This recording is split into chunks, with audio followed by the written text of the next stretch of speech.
Весело сърце, което ще доведе изцеление и радост, или унил дух, който ще изсушава костите. И нещо, което е тръгнало да съхне, то в един момент какво се случва? Умира. В един момент умира.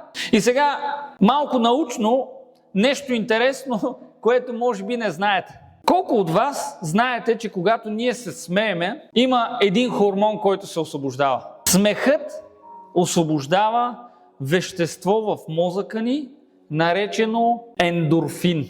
Ендорфин. Може да го проверите в Google. Има толкова много информация.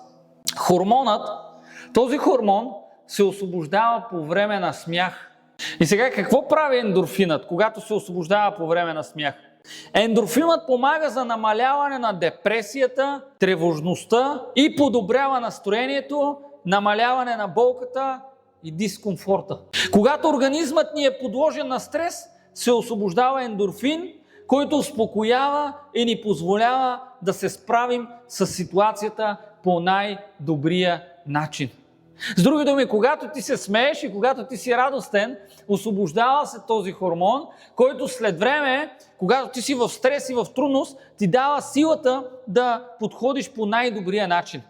Вау, колко страхотно! Затова още в началото, в притчи ни казва, че веселото сърце е благотворно лекарство. Има силата на лекарство, когато сърцето е весело, защото се освобождава този хормон, който ни помага. Амин. Трябва да направим избор и да се радваме.